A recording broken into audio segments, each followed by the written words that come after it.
Bismillahirrahmanirrahim. Assalamualaikum. My name is Hassan and today we are going to display star rating below product price in single product page in WooCommerce WordPress using custom code. Before starting work, it's my request, please subscribe my channel. Thank you. Now back to our work. Now go to dashboard.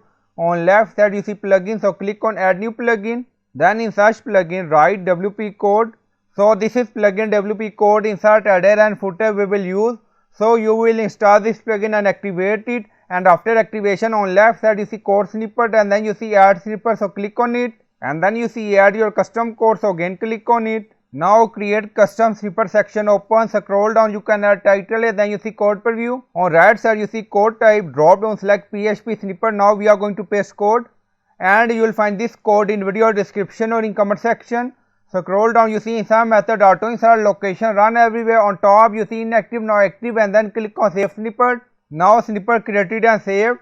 Go to single product page, refresh the page, go to another product, refresh the page, back to product, and then you see star rating below product price. Go to another product, you see same result.